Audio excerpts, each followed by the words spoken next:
Today, we're going to look at building a lazy pantheon.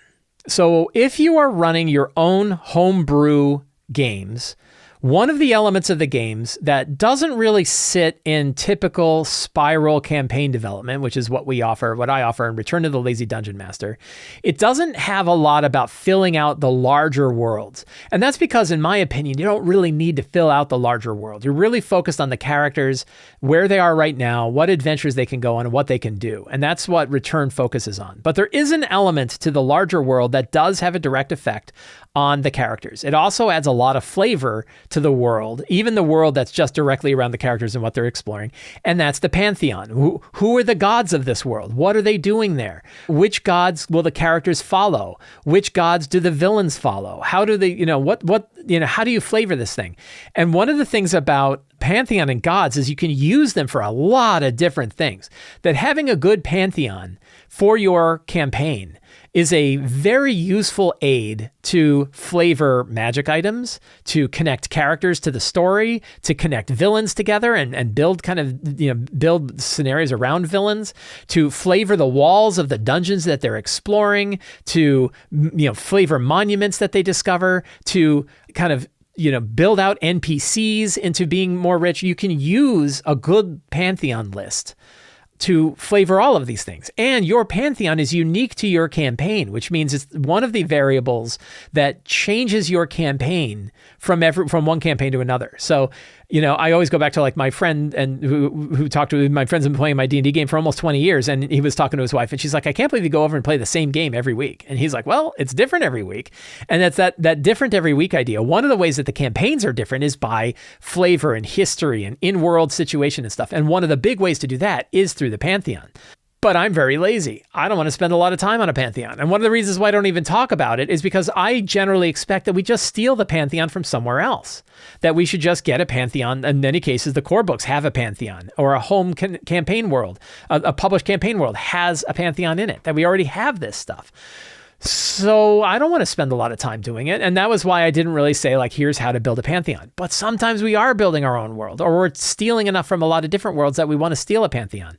So what can we do this? How can we do this? So I would say the first thing that we should do is like, go find example Pantheons that already exist, right? And one interesting thing is I generally expect the core books to do this for us. But like the D&D 2024 core books actually do a pretty terrible job at this. That the Player's Handbook for D&D 2024 doesn't even describe Pantheons at all. The D&D 2014 book did. The 2014 book is actually, in my opinion, superior on this because it included a whole section on the gods of both published campaign settings in D&D and also general Pantheons that you could sort of use as a model from the real world. The real world models actually do exist inside the 5.1 system reference document that you can get available for free online. And it doesn't have the gods from the published campaign worlds, but it does have gods from real worlds that you can sort of use as a model. So that works. So, a lot of it is like when you want to build a Pantheon for your game, one of the first things you can do is just go look at an existing Pantheon for an existing world and use that as an idea. Now, the D&D 2024 Dungeon Master's Guide has a Pantheon in it that's kind of buried away in the Greyhawk section. So you can go in the Greyhawk section and kind of look at the different gods that they have for Greyhawk there. That I think that was kind of their reasoning for not having to include it anywhere else. But I still feel like that list of gods that they had in the 2014, I miss that's there. And I think it's too late now. I think there are things that they could have cut from the D&D 2024 books to put more stuff like that to help with the world building and things like that. That's going on. So once you have an idea of like taking a look at an existing example of a Pantheon, we can actually look at the system reference document to give you that idea. So yeah, based on page 360 of the system reference document for D&D 5.1, which is not included in the 5.2 system reference document. So it's important to keep in mind, like that's why we want to have both. And I'm very glad that both of them are available in a Creative Commons license and available forever. Go download your copy, put it in your 321 backup system, stick one of them in your safe deposit box. It talks about these different gods, Celtic gods, Greek gods, Egyptian gods, Norse gods. And one interesting thing is like Midgard took a lot of these and just threw them, like Kobold Press put them right into Midgard. card. And they added all of this stuff. But it also shows you about alignment. And what I think is really important are the suggested domains, and in some cases, like the symbol. Like those are things that you really want to have when you're building your own Pantheon. What are the domains that they support? And that domain list is not a set list. You can expand those domains a lot, but the domain name a lot, that just naming it, giving it a tag for a domain can give you a lot of flavor in like a single word for these gods. Again, our purpose of being lazy, I think you can do that. So there are certain base ones that you should almost certainly have in your game: death, knowledge, life, light, nature, tempest, trickery, and war. And you'll notice those are really tied a lot to the different domains that clerics can use for their class.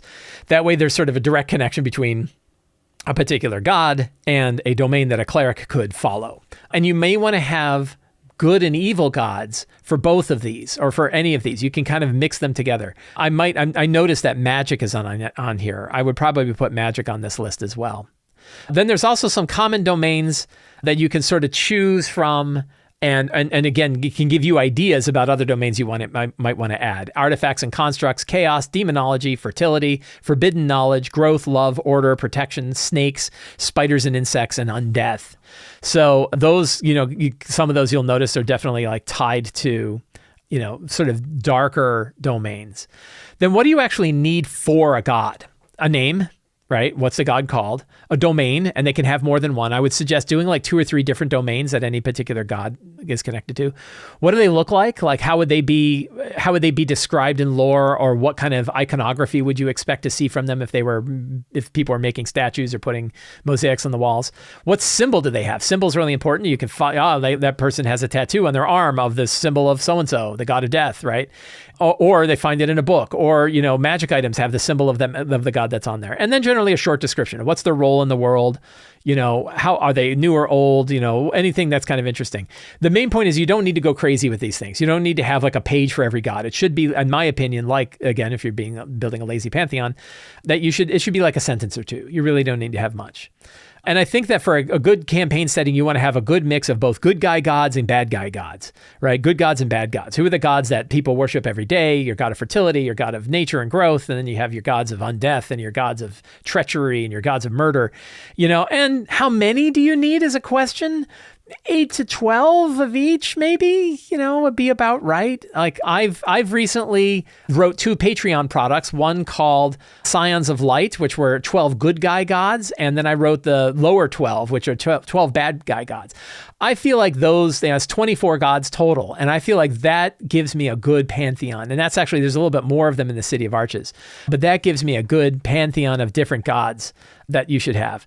And I will use those as examples right now. So thinking about lazy pantheons was also around the same time that I said, I think I want to add more gods to the City of Arches than the book itself has, by expanding upon the ones that are in there and creating these Scions of Light and the lower 12. The lower 12 are described in, both of these groups are described in the book, but I wanted to expand them out. So this is just to give you an idea of all those things I talked about that you might want for a god. So I like to have a random list, right? I have my D12 list of random gods. That way I can roll an item and I can immediately say, like, for example, we'll go to the artisanal database dice roller, because we have a dice roller in there. Dice, boop. And we're going to roll D12. 1, Aegon, the champion, the protector. So you could have like an axe of Aegon, right? And Aegon is your typical god of war, protection, weaponry, honor, contests, right? And this is a good guy god. Maybe good, maybe neutral. We have alternative titles. I really like to have like, what are they called? And they might be called different things by different people. The champion, the protector, the bulwark. The domains, war, protection, weaponry, honor, contests. The symbol, a sword over a shield, very, very basic. Description, a favored deity of guards, knights, and paladins who serve the City of Arches, particularly the Golden Knights. Aegon is a more recent deity manifested from previous gods of war in times past. Aegon is considered protector of mortals, particularly those who cannot protect themselves. Shrines of Aegon can be found in many keeps, castles, and guard quarters, where followers offer small prayers before one begins their duties to protect people from harm. That's all I really need. And I think that's pretty rich, right? Like I feel like that is definitely enough for me to have it. And remember, I wrote this product for other people. I don't know that I would even go through that level of description for my own home game. Like, I'm glad I have it. But I don't know that you need all of that. I think you can get away with like the domains and then you can improvise the rest like while you're running them. But I do think it helps to have some general ideas. So these are like, these are the 12 examples from Scions of Light. We'll take a look at the lower 12. So the lower 12, let's roll another die. 10. Core. Right? Core, the Devourer, the King of Rot, the Father of Corrigulon.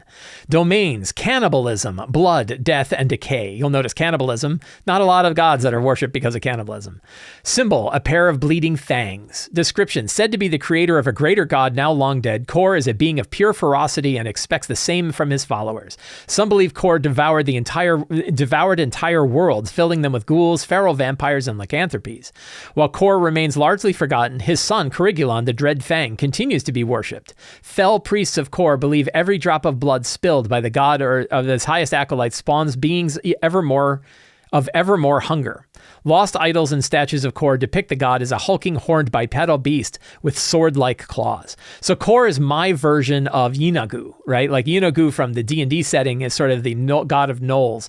I wanted sort of a more general purpose bestial god that still does that same kind of thing of spawning ravaging, murderous, cannibalistic creatures, including ghouls and ghouls, vampires, lycanthropes, and any such beasts. And you'll see that it has all the kind of same stuff that I have, but I managed to pack a pretty rich god into a pretty small number of words. So those are just kind of the examples. But I think when you're building, the laziest trick for all of this is to just simply use someone else's pantheon, right? One other thing that's important when you're building out your own pantheon is making sure that you're looking in the same way that you can build a town around the character classes. Like, what are the features of the town that the characters are going to be interested in?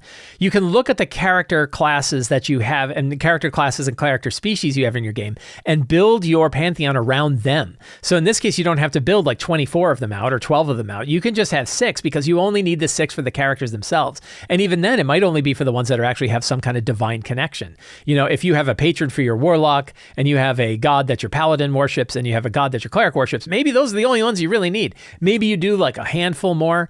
That can really work out. One of the other interesting things that Midgard, the world of Midgard does, and Kobold Press did, is they have multiple faces for the same gods. So you can actually have these interesting things where you have one central god, but their view and how they're worshipped and what iconography and imagery they use could be different from one group to the next. I think that's kind of an interesting way to kind of put some shades of mystery. If it turns out that your good god is death is actually Vardazane, the Ghoul King in disguise, and that they've all been worshiping an evil god without realizing it, that could be really fun. There's a couple of circumstances where you have like good guy gods that are lawful good that are also chaotic evil gods on the other side.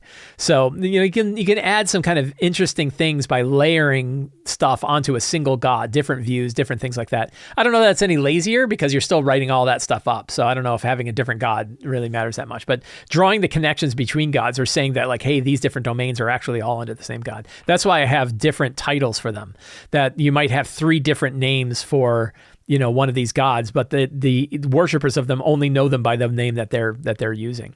So those are some other tricks for gods. And this is why I think like running adventures in other people's campaign worlds is a really good benefit for lazy game masters. Like, you get so much value for a relatively low amount of money and effort when you're running your own adventures in someone else's campaign world. Like, that to me is like the lazy trick. I love doing it. I feel no restriction on my creative output by running games in Midgard or Forgotten Realms or Eberron or whatever, setting I like, the Ninth World, whatever setting I want to run it in. I'm happy to run it in other people's world because they have so much extra lore.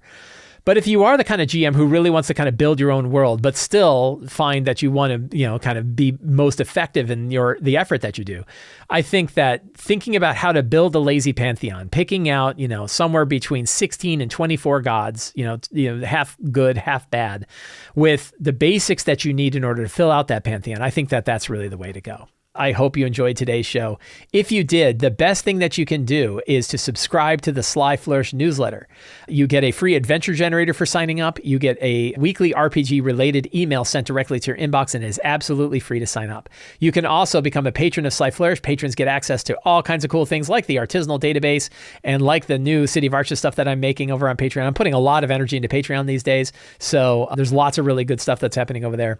And you can pick up any of my books, including Return of the Lazy Dungeon Master, The Lazy DM's Workbook, The Lazy DM's Companion, and City of Arches. If you're enjoying this show and you like it, please share the show, share slyflourish.com, share the free samples that I have of all of my books, email them or text them with an article that you thought that you really liked. Let other people know. Let friends of yours know. Let GMs know. When you're talking with other GMs, talk about the stuff that I've done. I offer a lot of stuff for free, a lot of stuff that people can learn more about this whole thing without having to pay any money. Of course, you can send them to the bookshop, but more importantly, the bookshop is showing them the free samples of these books so they can see what they've got. If you really want to help me out, let a handful of other GMs know about the stuff that I do. It is a great way to help support the work that I do. Friends, thank you all very much. Have a great day and get out there and play an RPG.